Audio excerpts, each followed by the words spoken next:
Tycho, chilling in your bath, huh? Chilling, and as you can see, their cage looks like crap. It's because they're destructive and they'll destroy it. Normally I have it all set up really nicely, but yeah, so they're just chilling in here. They just ate 4 mice, 2 each. Actually, Tycho got free fuzzy from work, so that was sweet. Hey, Tycho, you're bathing yourself, aren't you?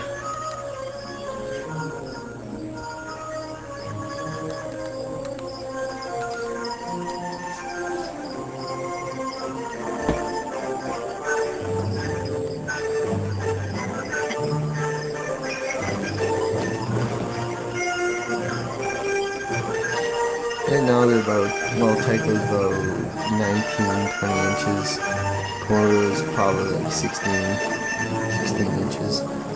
These lizards get up to, you hear me talk a lot about them, because they get up to about 4 feet. So almost 1.5 meters for these lizards. They're big, and they go fast.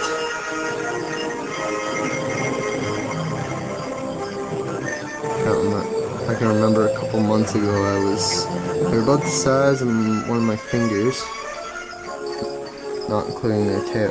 They were about 8 inches when I got them, but they were less hunky too. Like they're pretty bulky lizard and they're intimidating. Posture.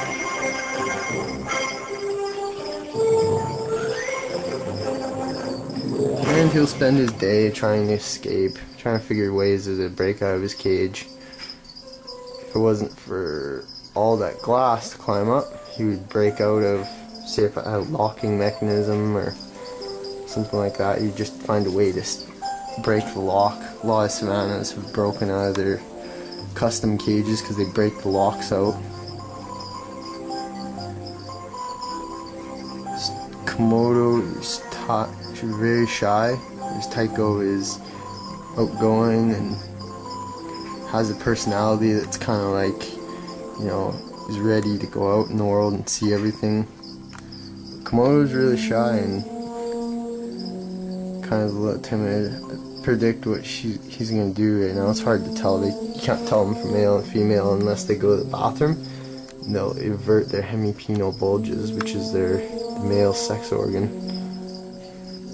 So right now I'm not sure. That's why I give them unisex names.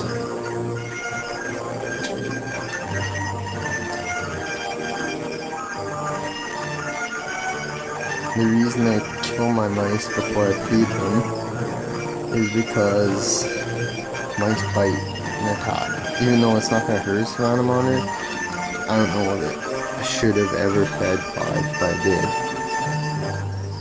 And that's okay, because savannah monitors are pretty tough.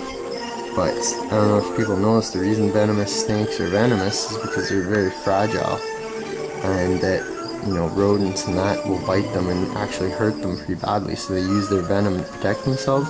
Savannah monitors have really thick hide, but I love them so much I wouldn't want mouse to gorge them or something like that.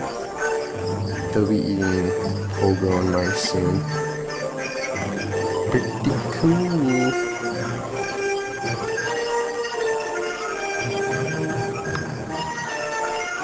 What you just saw Tycho do there is what's a pain in the ass of every friggin' day. They come home and they crap in their water because it's just their schedule. They like to crap in their bath because it feels nice for them. Those are my savannah monitors. And that's their big cage, which they're very starting to look like they're growing a little bit. Those babies will not. Go in the cage. Savannahs will be as long as their cage. So from straight length, they'll be as high. And it gets friggin' hot in there, like, 'cause they need high temperatures. They come from Central Africa. And during the dry season, it can reach temperatures of 60 degrees Celsius. But in there, it's probably like 50 50 degrees Celsius, 130 degrees Fahrenheit, which is like in our hottest days, it's like 30 degrees here in Alberta, but it's like 30, 35, but here it gets, this cage, it gets freaking hot. I don't know how they utilize that heat, because it's friggin' hot.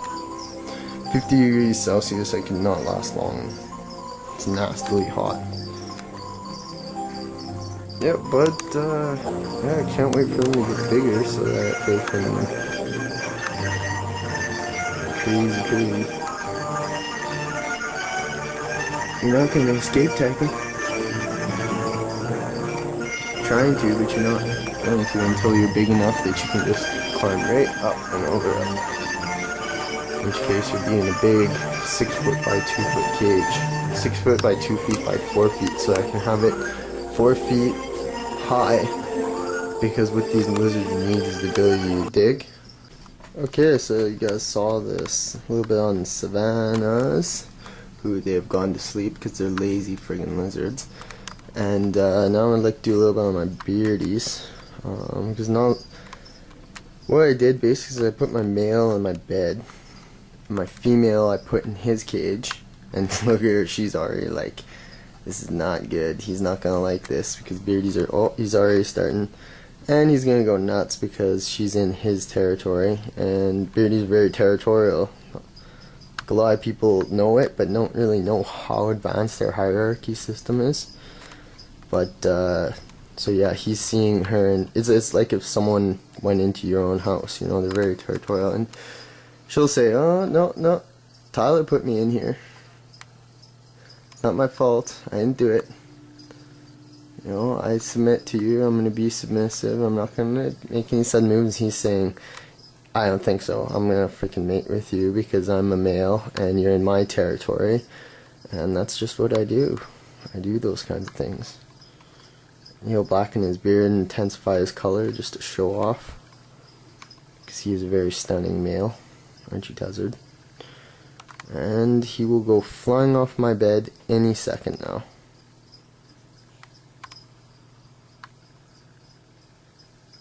Another common, a lot of people say there's only 2 signs of submission, or submission and dominance, bobbing their head and waving their arms, but I've noticed using their heads slowly, putting their heads up and down and lowering their heads is a sign of submission as well. Oh, he's gonna go flying off any second. 5, 4, 3, 2, 1. Oh, come on, Taz, that'd be perfect. She's still waving her arms. Oh. Taz is a very nice male. He's a very stunning male, beauty. Aren't you, Tazer? It's another kind of locked in a struggle of territorial disputes. Like, I tell people, like, don't even put beardies together, because they're just, you never know, things go wrong. Females are still fine, normally fine together, but, and like a breeding pair is fine together, but as soon as they establish their hierarchy, it's normally fine. But those first little bit where they're, yeah, there he goes. Yeah, I like my dragons a lot, and like a